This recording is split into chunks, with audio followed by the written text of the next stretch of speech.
Amén. ¿Está funcionando? Ok. Ok, bueno. Vamos a aprovechar que la semana que viene es Lag BaOmer,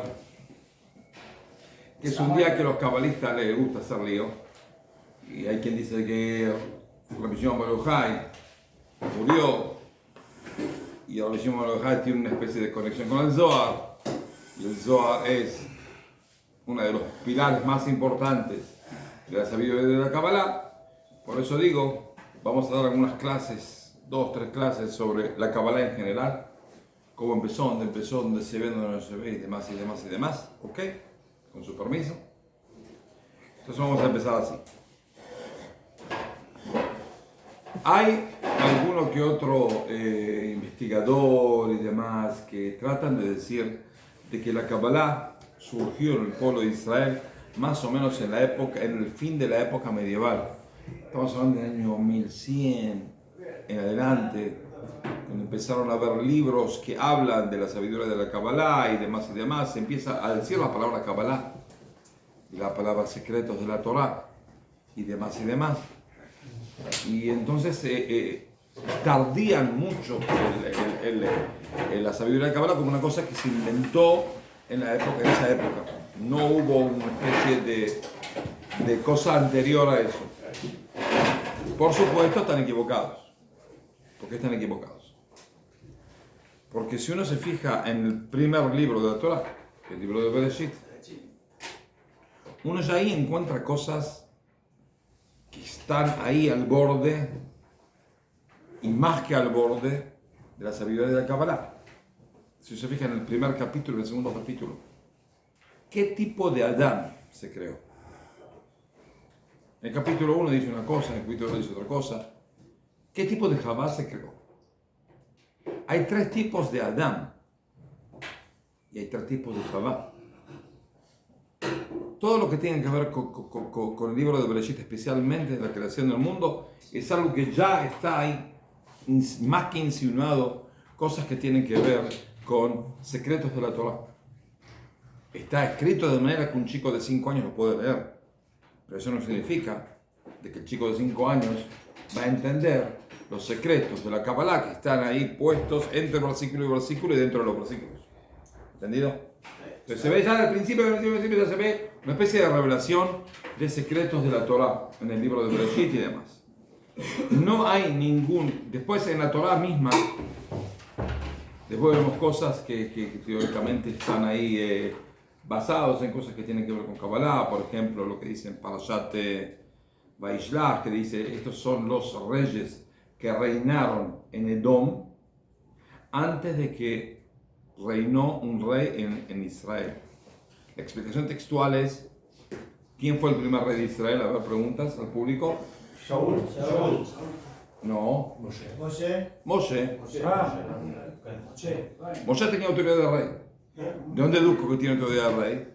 Porque cuando Moshe pone a Yoshua, el pueblo le dice a Yoshua, todo lo que tú decretes se va a hacer, entre paréntesis, como un rey, cierra paréntesis. Como estuvimos con Moshe, es decir, cumplimos sus órdenes, vamos a cumplir tus órdenes. Y todo el que no cumple tus órdenes tiene pena de muerte. ¿Quién es la única persona en el mundo que puede dar órdenes y se tienen que cumplir, y el que no las cumple tiene pena de muerte? El rey. Quiere decir que Yoshua tiene las prerrogativas de Moshe, y Moshe, entonces, es rey. ¿Entendido? El primer rey es Moshe. El segundo, Yoshua. El tercero, Shaul. Cuando se menciona a Melquisedec como rey de Shalem, ¿Y qué tiene que ver? No es judío este Melquisedec. No. bueno, pero menciona que es rey. O sea, rey. Otra vez. Estamos hablando del pueblo. Yo me ocupo. El Torah habla del pueblo de Israel. Todo lo demás importa un reverendo pepino, discúlpeme. No se ofendan, no la pongan nomás, pero no. La Torah no habla de Melquisedec, que es un canaanita. Como sea, entonces vemos ahí. La explicación textual es que paralelamente a la bajada de los hijos de Jacob a Egipto, se fundó una especie de dinastía en Esad. Y con 8 reyes, y cuando Moshe reinaba en el pueblo de Israel, estaba el último rey de Esad. Tiene el nombre tal y tal. Esa es la expresión textual, pero nuestros sabios de la Kabbalah explican de que son mundos anteriores que fueron que no pudieron recibir, ni un recipiente para recibir las luces divinas, se fueron como desmantelando y fundando otra vez. Eso es un secreto de la Torah. La parashá de Balak, todo el asunto de Bilam, habla con el asno y demás. Son cosas que tienen que ver, que están insinuando cosas de Kabbalah y demás. Pero otra vez, no es Kabbalah. Un chico lo puede entender sin saber Kabbalah. ¿Ok? Ahora, esto es que es, justo estaba acá, no lo traje yo, me lo trajeron, esto me lo trajo, yo le pedí a un ángel que le dije, tengo que dar una clase sobre Kabbalah, póngame un Tanaj acá y me vine y estaba. Así cuando me muera puedan llegar a decir en el cementerio de que hubo un milagro que lo vieron en sus ojos, que yo pedí que está en Tanaj, y está el libro, es creer o reventar. Como sea. Ok. Este libro está escrito que se lo dieron a un soldado cuando se hace el juramento en el cótel por lo general. Se da a un soldado un arma y un Tanaj. Como sea, ¿quién declaró que esto es Tanaj y otros libros no están en el Tanaj? ¿Qué libro entra, qué libro sale? ¿Quién lo declaró? Está escrito en el Talmud, en el tomo de Baba Batra, que los integrantes de la Knesset Agdolá. ¿Qué significa Knesset Agdolá? Knesset Agdolá fue el primer tribunal rabínico hecho por Ezra. Ezra fundó un tribunal rabínico en Sanedrin, que una de sus misiones, muchísimas misiones hizo, muchísimos cambios hizo, muchísimas cosas nuevas hizo. Una de las cosas que hizo fue canonizar, por ahí no en la época de Ezra, una generación, 2 generaciones después, canonizar la Biblia. Es decir, de los decenas de libros que había, qué libros sí iban a entrar, qué libros no iban a entrar. Entonces canonizaron la Biblia, ¿ok? Viene a ser, hay 24 libros en el Tanaj. Uno de ellos tiene 12, que si viene a ser 35 libros, ¿ok? Porque están los pequeños profetas, los 2 profetas. Esos libros sí. Y cuando digo esos libros sí, quiero decir que hay libros que no. Vamos a empezar por los que sí. También en los que sí, vemos que en el tomo de Shabbat, nuestros sabios dicen, nos cuentan que cuando fueron a canonizar el libro, los libros del Tanaj, había una discusión entre los sabios. ¿Por qué? Hay libros que estaban ahí en el límite, si entrar o no entrar. ¿Lo canonizamos o lo dejamos como libro externo al Tanaj? Por ejemplo, el libro de Ezequiel, el libro de Mishlén, el libro de Shir Hashirim, el libro de Kohelet. En la explicación de nuestros sabios de cuáles son los dos, el porqué de dejarlos afuera, por qué tenían duda sobre hacerlos entrar o no hacerlos entrar, es específicamente porque había como contradicciones entre lo escrito en los versículos y la halajá. Halajá que se ve en la Torah misma. Es una explicación, todos sabemos de que nuestros sabios cuando nos dicen algo, también nos ocultan algo. Si cuando dicen eso es para no decir por ahí otra cosa también. ¿Por qué? Porque no hay ningún libro de los que entraron Ishayahu o Ermiyahu, no hay ningún libro que no tenga una contradicción. Y sobre esos libros no preguntaron. ¿Sobre qué preguntaron? Sobre Ezequiel, Mishlén, Kohelet y Shir Hashirim.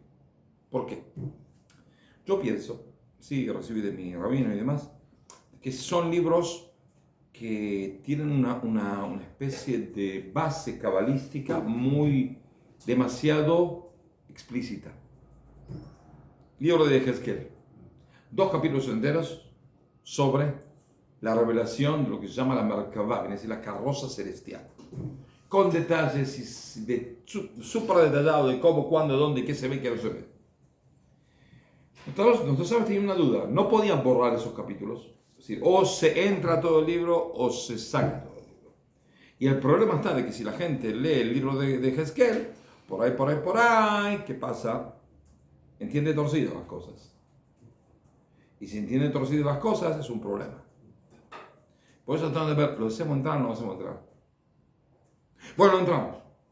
Pero vemos de que la discusión era una especie de, tengo mis dudas No 100 libros antes, yo por supuesto que es un profeta, uno de los más grandes profetas de Israel. Pero tengo también miedo.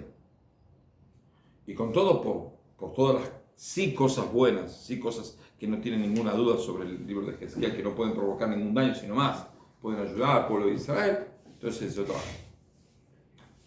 Lo mismo acá, Mishle. Mishle se traduce en español proverbios, ¿no? ¿Sí? Sí. Proverbios. El que se fija en los proverbios puede leer el libro común. Yo tengo acá decenas de clases en el sitio de Mejor Meir sobre Mishle. Está bien. Uno lo puede entender de manera textual y puede recibir pensamientos muy útiles y ética y demás. Es el libro más importante de ética, pienso, del Tanaj. Pero con todo eso, es un libro que ya desde el principio, ¿de qué habla Mishle? De la sabiduría. Adonai bechokhmah yasad aretz. Dios con la sabiduría creó el mundo. ¿Qué es lo que está insinuando? Que la esfera, la más alta de las 10 esferas, ¿cuál es? Sabiduría, Jochma. ¿Ok? Ahí está insinuando cosas que tienen que ver con Kabbalah. Más, si se fijan en el primer capítulo, al final del primer capítulo, creo que del versículo 21, 20, 21 en adelante, ¿quién habla ahí? La sabiduría misma está hablando. ¿Ok? Ok. Nuestros sabios tenían bastante miedo. ¿De qué? Que por ahí, cosas que tienen que ver con Kabbalah, que están semi-insinuadas o explícitas en el libro de Mishle, de los proverbios, pueden llegar a qué pasar? A confundir a la gente. Por eso hay un miedo. Lo ponemos. Lo mismo Coelet. ¿Coelet de qué habla? Todo el libro. Es un libro... El libro que menos quiero del Tanaj es Coelet. Yo, personalmente. Y pues un libro bastante deprimente. Shlomo lo escribió ya al final de sus días, después de los errores que hizo y las faltas y los desastres que se armó, entonces ya tipo está como decepcionado del mundo. Y que hable de Coelet, dos cosas. Uno, de la sabiduría como Mishle, y otra cosa de que Hebel. Hebel es, ¿qué es? ¿Cómo se traduce la palabra Hebel? No vanidad. Sin sentido. Sin sentido. Ahora, ¿qué está insinuando Coelet cuando dice que hay dos cosas? La sabiduría y el sinsentido. El no sin sentido, sino sin especificación, algo que es entendible. Está insinuando las dos esferas, la esfera de la Jochma, la sabiduría, y las cosas que están sobre la sabiduría, que es Keter. Keter en la Kabbalah es sobre la sabiduría, es la voluntad divina. ¿Ok? Porque no está especificada dentro de sí. Entonces, ¿sabes? Cuando leyeron el libro de Coelet, dijeron, primero, es un libro deprimente. Es como un tango, hay gente que le gusta el tango, ¿no? Hay gente que le gusta el tango, yo odio el tango. Odio el tango como argentino y nací en Buenos Aires. Odio el tango porque siempre la chica lo abandona. Ninguna vez se quedó con él. Uno va al Caribe, escucha música alegre, siempre la chica está con el chico. En Buenos Aires siempre la dejó. En un tango que dice sur, paredón y después sur, una luz de almacén, ya nunca volverás como eras, ya nunca viviré. ¿Por qué nunca? ¿Por qué este deprimente? ¿Por qué? ¿Y si vuelve la chica? ¿Y si alguna vez se queda y no la abandona ahí en la mitad de la lluvia? La lluvia, el frío, la oscuridad en la pampa, tirado ahí. Ni el ferrocarril pasa, solo como un perro. Son tangos, así son tangos. Son totalmente deprimentes. No un tango alegre. Si empieza alegre, al final se arruina en la mitad del canto. Siempre. ¿Se puede cortarse las venas o qué? Es más o menos. En vez de cortarse la pena, hacen un tango y la gente le disfruta. Es increíble cómo la gente puede disfrutar, que siempre está el tipo deprimido. Siempre. ¿Sabes que la depresión, de repente uno puede poner depresión a escribir algo? Pero ¿por qué yo tengo que leer? Que él le haga bien escribir no significa que yo tengo que leer. Yo tengo que cantarlo. No puedo cantar eso. Es una aberración. ¿Ok? Pero no importa. De cierta manera, Coelet es más o menos un tango. Todo lo que uno tiene, todo lo que tiene al final. Sí, para nada. ¿Cómo lo sirve? ¿Entiendes? Entonces, por eso no tengo una especie de. Por supuesto que estudié Coelet, muchas veces enseñé Coelet. Pero de aquí a decir que yo me levanto a las 2 de la mañana y digo, ¿qué leo? Estoy desesperado por leer algo. ¿Leo Coelet? No. Cualquier cosa, no. Coelet no. Entonces, ¿qué pasa? Pero el libro de Coelet está insinuando cosas que tienen que ver con Kabbalah. ¿Ok? ¿Quiere usted decir que uno es Ujma y otro es Keter. Evel es Keter. Esto es sin sentido, ¿quiere usted decir? No sin sentido. Que es no detallado, no se encaja en nada. Y el Keter no encaja en nada, está sobre todas las esferas. No está dentro de las esferas. ¿Okay? Es deprimante, decir usted. No, deprimente es como uno lo describe. Yo puedo describir cualquier cosa, si lo describo como algo deprimente es un tema, pero lo que Shlomo describió como deprimente no significa que el Keter sea deprimente. Eso lo describió, como que está ocultando el Keter, ocultando la corona divina, ¿ok? Ese es el problema. Y eso tiene que ver, es básicamente Kabbalah. Entonces nuestros sabios también estaban con las antenas ahí paradas y digo, bueno, si leemos esto, si la gente lo canonizamos, lo ponemos en el Tanaj, pasa a ser parte de la obligación alágica de cada judío de estudiar todo el Tanaj. Problema. Voy a decirles cuáles son los problemas que pueden llegar a surgir. El libro que más fue discutido, si entrarlo o no entrarlo, fue el libro de Shir HaShirim, el canto de los cantares. ¿Por qué? Porque la verdad,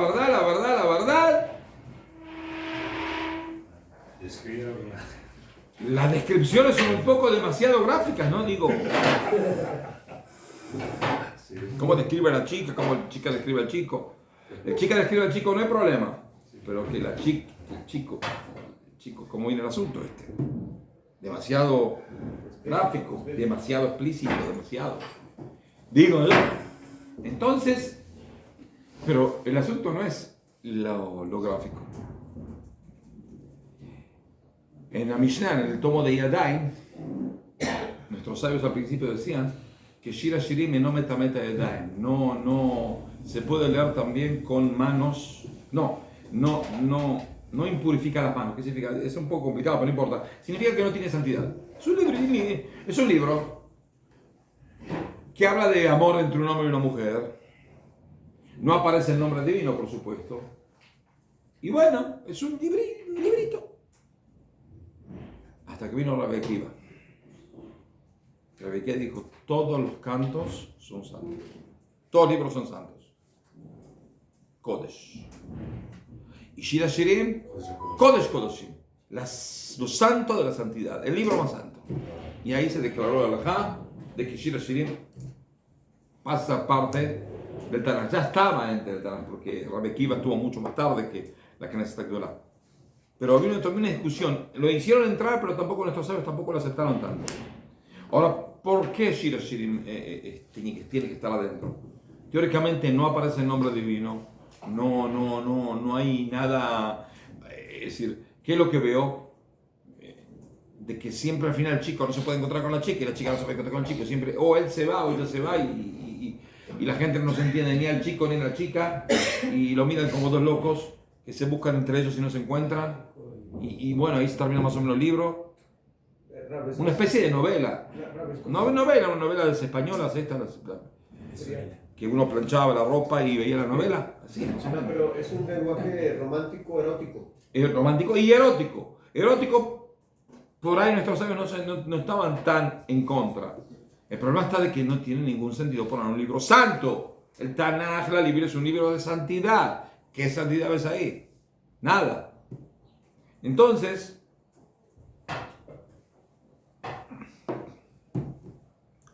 con todo eso lo hicieron entrar.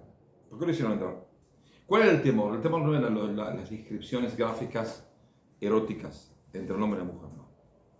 Peor todavía. El asunto es que Shir Hashirim de cierta manera simboliza el amor del pueblo de Israel con Hashem y de Hashem con el pueblo de Israel. ¿Ok? Y entonces, ¿por qué es tan gráfico? ¿Por qué es tan explícito? ¿Por qué? Explica el Rav Kook. El Rav Kook, una vez el Rav Kook estaba paseando en una plaza. Shalom, de nuevo. Shalom. ¿Su nombre?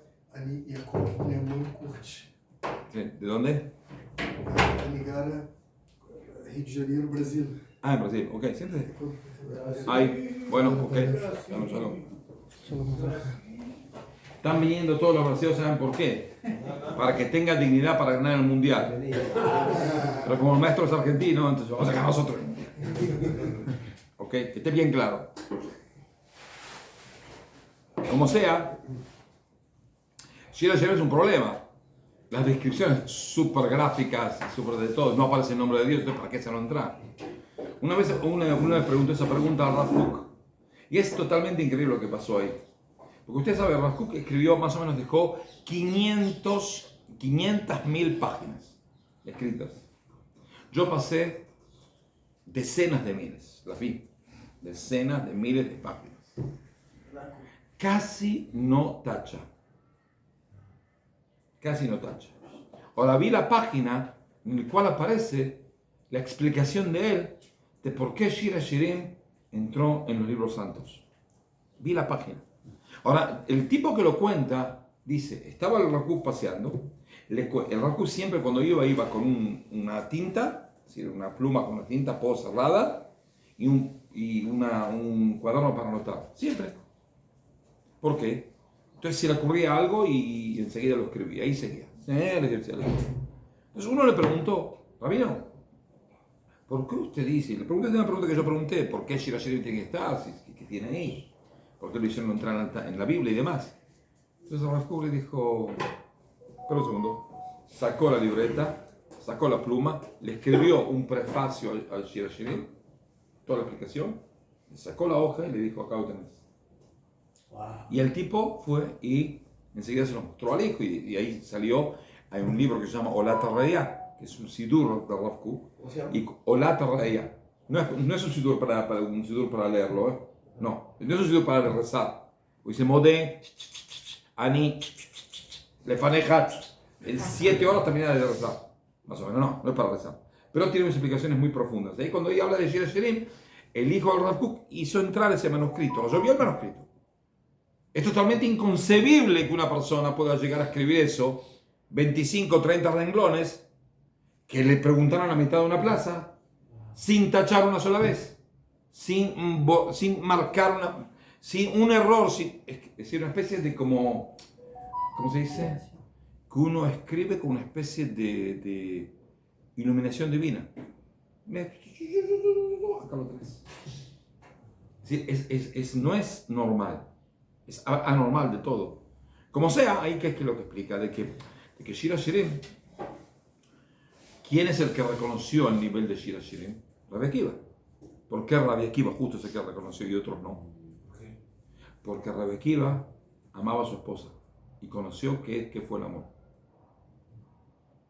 Es únicamente Rabbi Akiva, que tuvo una mujer como su esposa, que abandonó toda su riqueza para vivir con él una vida de pobreza absoluta, para estudiar Torah, para pegarse a Hashem. No, aparte lo esperó mucho. Y lo esperó 22 años después y demás y demás. Únicamente Rabbi Akiva puede llegar, una persona, únicamente no Rabbi Akiva, cualquier persona que le falta ese tipo de descubrimiento que es el amor entre pareja, no puede llegar a entender ni Shir Hashirim ni la Torah. El apego a Dios es algo que está condicionado con el apego a su esposa. Si una persona no conoce ese tipo de sentimiento, no puede conocer el sentimiento de estar apegado a Hashem. Él se piensa que sí, pero no. Como está escrito en el Zohar sobre Kohanim. ¿Un Kohen tiene que bendecir al pueblo de Israel en el rezo? Sí. ¿Sí o sí? Sí. Pero dice el Zohar, un Kohen que no está casado no puede bendecir. No es así la halajá, Pero el Zohar dice, no puede bendecir. Porque un Kohen que no se casó no puede bendecir. Porque en la bendición dice que Dios nos ordenó a nosotros, a los sacerdotes, a bendecir al pueblo de Israel con amor. Y entonces dice Zohar, ¿y usted que no está casado, usted qué sabe qué es el amor? ¿A quién quiere usted? A mi mamá. No, mamá no es tu amor. No. Usted tuvo una vez novia, se casó. Si no se casó, entonces usted no sabe qué es ese amor. Entonces, si no sabe qué es amor, ¿cómo puede bendecir al pueblo de Israel con amor? Por Dios. Está como diciendo una palabra además. Es una bendición en falta, porque usted no sabe lo que es amor. Entonces, únicamente, dice Rav Kook, ¿quién es el que puede descubrir qué es el amor del pueblo de Israel, del pueblo de Israel a Dios y Dios al pueblo de Israel? Únicamente el que tiene un amor a su esposa. ¿Entendido? Entonces, por eso justo él, es el que puede llegar a descubrir la santidad y de todo de Shira Shirim. Sí. Es por eso que el pueblo ya le tenía si se moría la esposa, ya le tenían una Aquí suplente al Cohen, escuché eso. hay una idea así en la Mishnah, ¿Sí? pero no es por eso, es porque en Kippur el primer sacrificio tiene que ser, va a expiar a él y a su casa. ¿Y qué significa su casa? A su esposa. Y si no tiene esposa no puede expiar. Es por eso. Es por eso, no tiene nada que ver. Gracias. Sí. ¿Una pregunta? Bueno, te volvemos. Ahora, ¿cuál es? Si nos ponemos bien, dijimos de que hay un problema en el libro de Ezequiel, libro de Mishle, Proverbios, libro de Coelet, que viene a ser la traducción, ¿cómo es? Eclesiastés. Eclesiastes Sí. y Shira Shirim. Si ustedes nos fijamos bien, el libro de Ezequiel, bueno, lo entiende, es un profeta y habla de cosas totalmente explícitas sobre la revelación divina, está bien. El problema está con los tres. Los tres, ¿cuál es la base de los tres? Que fueron escritos por Shlomo. ¿Entendido? Y nuestros sabios tenían problemas con eso. ¿Por qué? Porque Shlomo, de cierta manera, es una persona que es la cúspide de la inteligencia. Está escrito explícitamente en los versículos, ¿ok? Que es la cúspide de la inteligencia. Pero por otro lado, hizo tantos errores en su vida que la consecuencia fue debacles, división del reinado y demás. Entonces ellos tenían cierto miedo, no de Shlomo, por supuesto que no, pero de lo que está escrito, porque la gente dice, bueno, quiero vivir una vida como Shlomo. Está bien, pero un problema, ¿por qué? Porque Shlomo vivió una vida un poco complicada. Entonces Shlomo al final hizo Teshuvah y todo, pero tú no sé si la vas a hacer. Bueno, ¿ok? Ahora, ¿cuál es el problema básico? ¿Puedo hacer un favor? ¿Un poco de agua? Sí. Gracias. ¿Cuál es el problema con... ¿Por qué nuestros sabios no querían que la gente sepa cosas que tienen que ver con Kabbalah? Si la Kabbalah es parte de la cultura del pueblo de Israel, entonces ¿por qué no ponerla?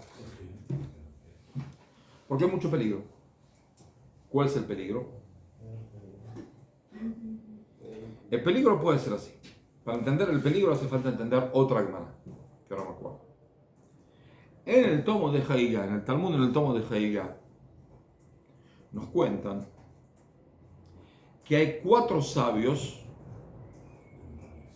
que entraron al Pardés. Ahora, Pardés no es como la gente dice, Pshat, Remesh, Drasot, que es una abreviatura de los 4 tipos de estudio de Torah. No. Pardés es un jardín. La expresión textual de la palabra jardín. ¿Es una palabra hebrea la palabra Pardés? No. No. ¿Por qué no? Porque no existe ninguna palabra que tenga una especie de raíz de 4 letras en hebreo. ¿Okay? La palabra Pardes, que de ahí se ve la palabra paraíso, es persa. Persa, ¿ok? Cuando dicen que entró un Pardes a un gan, a una especie de jardín. Entonces, en la época de estos sabios se decía, en vez de decir la palabra jardín, se decía gan, se decía Pardes. ¿Ok? ¿Por qué? Porque ellos vivían también en la época persa. ¿Ok? Entonces, ¿qué pasa?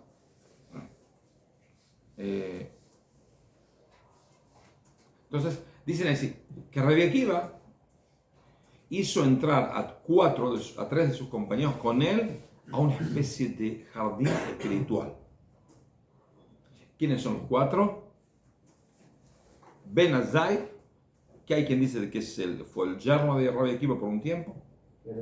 Ben Azai. Ben Zoma. Y, gracias, Ben Zoma. Y Elisha Ben Abuya, que se lo denomina después Ajer, el otro.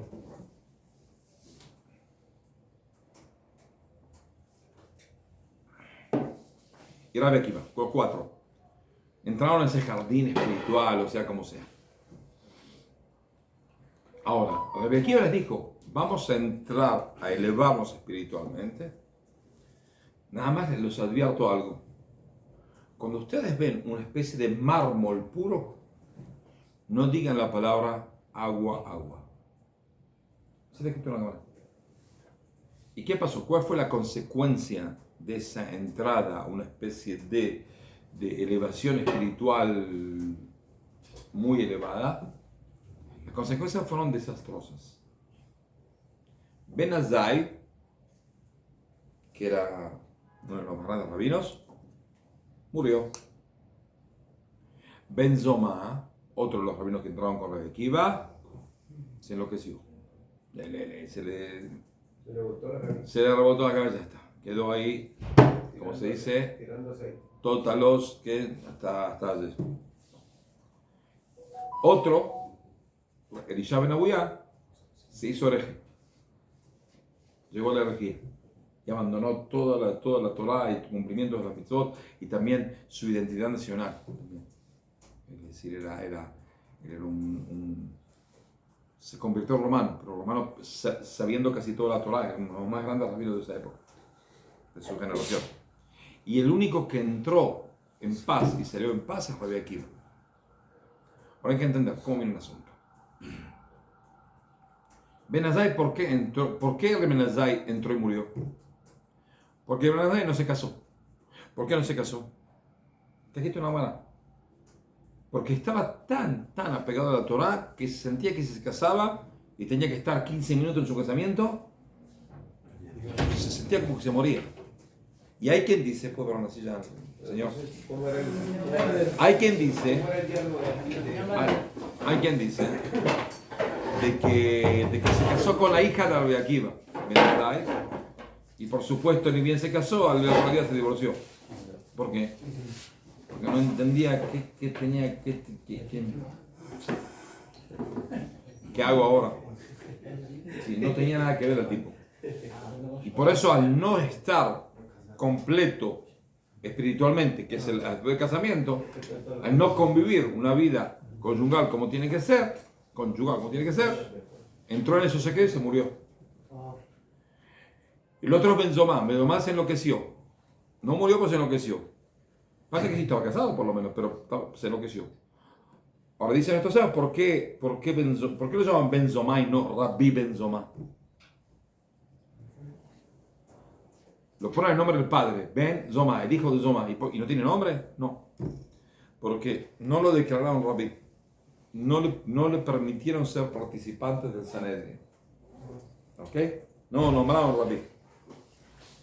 Entonces el problema es que él sabía para ser Rabbi, pero nuestros sabios dijeron de que no entra en eso, no por cuestiones políticas, lo que vieron. Y eso es lo que provocó una especie de... Ya estaba empezó con la pierna izquierda. Entonces al entrar a ese experimento súper espiritual, se enloqueció. ¿Qué hizo de malo él? Y Elisha, no hizo ninguna cosa mala, pero sí fue. Elisha, ya nuestros sabios discuten por qué Elisha se hizo un hereje, un antinacionalista, antinada. ¿Por qué? Hay varias explicaciones, no quiero entrar en detalles, pero vemos de que él abandonó todo. Y el único que entró en paz de esa especie de vivencia espiritual y salió en paz fue Rabbi Akiva. ¿Por qué? Porque estaba casado, primero. ¿Ok? Porque vivía una vida común, una vida normal. Ahora, ¿qué es lo que le dice a Rabbi Akiva? Escuchen bien, en la Gemara está escrito de que cuando ven ustedes un mármol puro, no digan agua, agua. ¿Qué significa? ¿Qué significa? Muy simple. La base de la Kabbalah, y tienen que entrarlo bien en la cabeza, ¿ok? Éntrenselo bien, no se lo saquen nunca en la vida. la base de toda la sabiduría de Kabbalah. Y la finalidad de toda la sabiduría de Kabbalah es que todo es uno. Significa todo es uno. Dios está en todos lados. Dios existe en todos lados. En cada átomo del mundo está Hashem. En cada microbio, en cada gusano, en cada bacteria, en cada virus. ¿Un virus qué es? Un pedacito de ARN con una cola dando vuelta ahí. Ahí está Hashem. No al lado, no entre dos virus está Hashem. No, entre el virus. ¿Ok? Ahí está Hashem. Entonces cuando Rabbi Akiva le dice, ustedes ven un mármol puro, no digan agua. ¿Por qué van a decir agua? Porque en el momento en el cual tú ves una cosa que es única, un mármol puro entero, tú dices, no, yo quiero otra cosa, quiero agua, libro, teléfono, yerba, me trajeron, muchas gracias, audífono, kipá, lo que sea que pida, ya estoy diciendo, esto está fuera de Hashem. Y ese es el mayor desafío de la gente que estudia Kabbalah. ¿Por qué? Ese es el desastre. ¿Por qué eso es un desastre? ¿Por qué cuando uno separa algo de Hashem puede ser un desastre? Porque ahí empieza la dualidad. La dualidad significa de que hay Dios y hay algo más. Ese es su primer error. Segundo error, todo es Hashem. ¿Y qué es el problema con eso? De que está bien, pero hay un desafío total y un error muy común. Porque si todo es Hashem, entonces Hashem cuando estaba aburrido, ¿qué hizo? Se acostó con una virgen. ¿Ok? Y de ahí salió un Dios se encarnó. Qué lindo, encarnó, se sentó. Todo el cristianismo empieza de eso. ¿Ok? Los primeros cristianos eran judíos que también sabían Kabbalah. Entonces decían, Dios está en todos. Entonces, ¿en qué está? Se puede encarnizar. Pero un problema. ¿Cómo se encarniza? Y bueno, tiene que ser un bebé. Y si es un bebé, ¿cómo fue el asunto? Si ponemos el padre y a la madre, un problema. Pues ¿dónde está Hashem? No se puede sacar a la madre. ¿Por qué? Porque de ahí salió. ¿Vamos a sacar a quién? Al padre, lo sacamos al padre. Y aparte Dios por lo general tiene nombre de macho, no de hembra. Entonces lo enganchamos al macho con la hembra y sale, se encarnece. Entonces Dios es carne exterior y espiritualmente es Dios. Otra discusión, los primeros decenas, hasta los años 200, hay una discusión si Jesús era un hombre que tenía un alma divina o era divino también en sus células. ¿Ok? Toda discusión. Se rompían la cabeza los aburridos estos. ¿De dónde salió esa discusión? Del error fatal de mal entender la Kabbalah. Porque si Dios está en todos, también dentro de qué? Puede entrar dentro de un vientre de una mujer. Pero también entró en mi vientre. Y en su vientre entró. Pero usted no tiene pinta de Dios. Sin embargo, Jesús tenía pinta de ayer. Bueno, por supuesto. No, se lo ve que tiene pinta de ayer, seguro. Entonces debe ser así. ¿Ok? Ahora, ¿qué pasa? Entonces, al mal entender la Kabbalah, por eso nuestros sabios se sentaron y vieron a ver qué libro entra, qué libro no entra. ¿Se imagina el desastre? Otro desastre que puede pasar por mal entender la Kabbalah y entender de que si Dios está en todo, entonces puede llegar a entender como un gran filósofo que era bastante estúpido y perverso, se llamaba Baruch Spinoza. ¿Que Spinoza qué es lo que dijo? Okay. Dios se revela en todo. O sea, no, Dios se revela en todo. Entonces, ¿qué es todo? La naturaleza. Entonces, si Dios se revela en toda la naturaleza, Y más todavía, me salió en gematria que la palabra Elohim es la misma gematria, la misma cantidad de números. Si yo agarro cada letra con un número, sale 86 como la palabra Ha-Elohim, es de Ateva, la naturaleza. Es decir, la naturaleza y uno de los nombres divinos, uno de los más importantes, es el mismo número. Quiere decir que Dios es la naturaleza. Muy bien. El problema está de que después fue otro paso. Dice, si Dios es la naturaleza, quiere decir de que no hay Dios. ¿Por qué? Porque está la parte de la revelación de Dios en la naturaleza. Yo estoy esto a favor. Todo lo que Kabbalah es. El problema está de que ahí Spinoza dijo así: si Dios es la naturaleza, quiere decir que Dios no tiene nada que no hay en la naturaleza. No hay ética, no hay moralidad. ¿Por qué? En la naturaleza hay moralidad, hay ética. ¿Usted una vez intentó convencer a un león de no comerse a una criatura que recién nació? No importa un pepino. La madre lo tuvo y él corre a la madre, después agarra el novillo chiquito y se lo come. Tiene ningún problema. No hay moralidad, no hay ética en la naturaleza. Entonces, y la conclusión, ahí empezó la conclusión errónea de él. Si él decía, Dios cerró la naturaleza, no hay ningún problema. La discusión entre Spinoza y los demás rabinos fue que Spinoza dijo, Dios cerró la naturaleza, ¿y dónde más? Y nada más. No, infeliz. Dios cerró la naturaleza y en todo.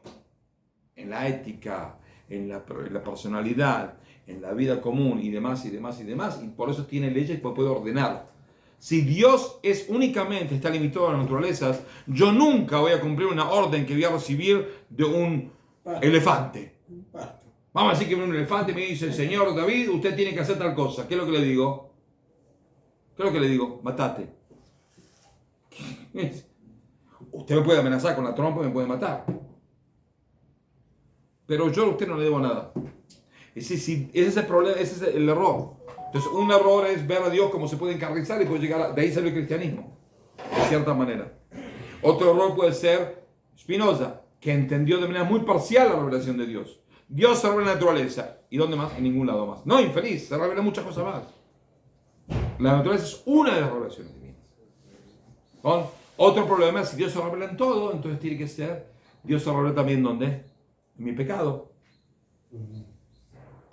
Y así pensó Shaftai. Shaftai dijo, bueno, ya está. Bueno, entonces quiere decir así. Yo peco y el pecado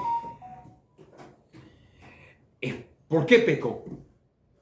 Porque quiero que Dios se revele dentro de la impureza. Muy interesante la suya. ¿Y qué pasó con él? Dejó de ser parte del pueblo de Israel. Es decir, ese es el peligro de gente que entiende mal la sabiduría de la Kabbalah. ¿Entendido? Por eso estos sabios, qué libro entra, qué libro no entra, tienen que verificar bien a ver qué entra, qué no entra. Porque el mal entendimiento de esos secretos puede provocar desastres. Por eso se tiene que tener mucho cuidado, y eso es lo que trataron nuestros sabios de hacer cuando canonizaron el Tanaj. Por eso sacaron afuera a libros que por ahí tienen cosas muy lindas, especialmente el libro, por ejemplo, de Hanoch. Es un libro muy importante. El libro de Hanoch. Hanoch 1. Sí. No, hay dos. El Hanoch 1 es un libro muy importante, pero tiene muchísimas cosas que tienen que ver con Kabbalah, y ahí es el problema, que no está dosificado. Entonces uno puede leer y después ahí se resbala una cáscara de banana y ya está. Anda a salvarlo. Hay dos. El primero, por ejemplo. Y demás. Hasta tanto que nuestros sabios dijeron, una persona que lee esos libros no tiene parte del mundo venidero. Está escrito en el tomo en nuestros sabios en el Talmud, en el tomo de Sanedrín. No tiene parte del mundo venidero. Porque quisieron dejar a la gente de esos libros. Yo leí parte de los libros porque mi rabino me permitió. ¿Ok? Yo estudié con él, me permitió, le pedí, yo quiero estudiar ciertos libros y me dijo, no hay problema. Si tienes alguna duda, me preguntás, por supuesto. Ahora, cuando le pregunté, digo, ¿y usted estudió? Digo, no, en mi vida. ¿Y por qué me dejó estudiar? Digo, bueno, porque querés estudiar, no te puedo prohibir. Porque teóricamente está escrito que lo lee no tiene parte del mundo venero. Entonces tenía que pedir un permiso especial para poder leerlo. No sé, poder leerlo. Te hago una dame que preguntas. Y hay cosas bastante. Un libro muy importante, Ben Sira. Ben Sira no tiene secretos de Torah por lo general. Es de la generación de Yirmiyahu, una o dos generaciones después. Pero tiene muchas cosas de ética. ¿Ok? Y tampoco entraron en el Tanaj. ¿Ok? Porque no fue. Hay que entender, lo que entró en el Tanaj son cosas que fueron escritas con Espíritu Santo o con sabiduría de Shlomo. ¿Entendido? Sabiduría de Shlomo. Y especialmente Shlomo. ¿Entendido? Pero entonces, el Kabbalah viene de recibir y es la sabiduría mística, entonces, el judaísmo. Yo llegué tarde, quizás usted lo explicó. Sí. Por eso vamos a dar una especie de varias clases sobre ese tema para que la gente entienda qué es la Kabbalah, distintas ramas de la Kabbalah y demás, porque estamos antes de Bar Yochai, de la Medgim, del Lag Baomer. ¿Ok? Nos vemos si Dios quiere la semana que viene y voy a explicar ahí los primeros libros de Kabbalah que hubo, especialmente Sefer Yetzirah. Sefer Yetzirah, libro de la creación y demás libros que hablan específicamente, son los primeros libros que fueron escritos. Rabbi Akiva mismo escribió libros de Kabbalah. Uno de los libros más importantes de Kabbalah de la época tanaíta es Otiot de Rabbi Akiva, las letras de Rabbi Akiva. Es un libro muy importante. Otra vez hay que acostumbrarse, yo no estoy acostumbrado a ese tipo de forma de redacción. ¿Ok? Lo estudié bastante tarde. Por lo general toda la Torah la estudié bastante tarde, pero especialmente eso.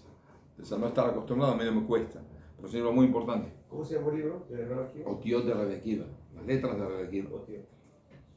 Okay? Midrash Otiot de Rabbi Akiva, Sefer Echalot y demás. Sí. Ontem, eu e minha esposa estávamos estudando justamente Ontem, Sí. eu e minha esposa estávamos estudando sobre esse assunto, no Tânia. E, assim, a gente chegou a uma conclusão, claro que, para ter um entendimento de que a Kadosh Baruch Hu, ele preenche todos os espaços, inclusive até entre os átomos, entre o próton, o neutro, etc. Sí. Tudo o que não existe é porque a Kadosh Baruch Hu não está. Por exemplo, se... Todo lo que no existe porque Kadosh Baruch Hu no está. Essa água não Sí. estaria aqui se a Kadosh Baruch Hu não estivesse nela. Por supuesto. Então, Si a Kadosh Baruch Hu saca ele sai do saca ponto. del átomo de acá, ¿te lo ve ahí? Saca su presencia divina, se hace un agujero y me empieza a gotear todo el agua. A água só. ¿Entiendo? Desaparece. Exatamente. ¿Ok? Y si Dios no está en mí, desaparezco. Menos mal que lo están filmando, que si desaparezco por lo menos se ve mi desaparición. No es que me muero, no, desaparezco. Desaparece. ¿Ok?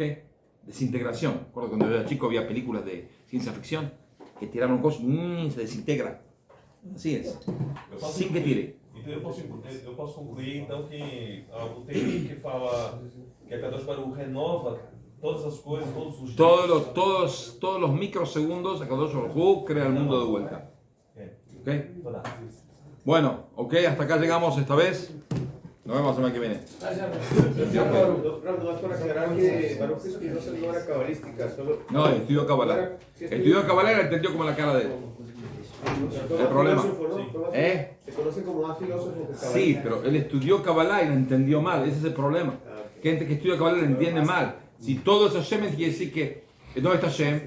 Puedo rezar en el Bet HaKnesset, en la sinagoga, puedo rezar en el baño, es lo mismo. Frente al inodoro, ¿no está Hashem?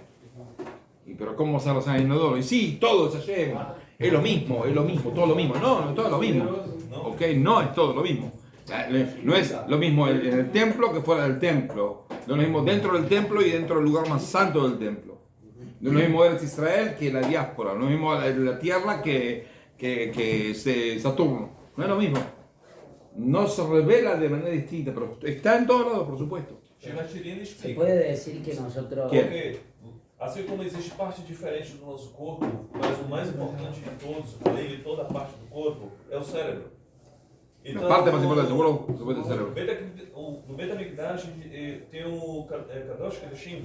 Sí. Então, o local mais específico onde a Kadosh Baruch Hu colocou o nome dele. Sí, pero este Dios se presenta en todos lados. ¿Okay? Se puede decir con respecto a lo que usted dijo, que para que nosotros podamos revelar a Hashem tenemos que llegar hasta el nivel de la sabiduría y por ahí la Kabbalah puede llegar a la mente.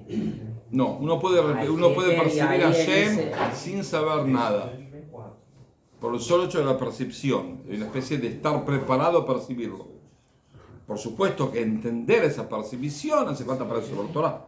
Si no, uno no lo entiende. O lo entiende torcido o no lo entiende. Lo que yo quería preguntar es que si una persona entra muy profundo en la Kabbalah y busca llegar al nivel de Keter, ahí puede llegar a tener una percepción que es Si no, indefinida. si no está preparado el estudio de la Torah antes, entonces cuando entra a la Kabbalah al no tener la base, se puede llegar a embarrar del todo. ¿Ok? ¿Puedo apagar por favor el coso? Ok, sí.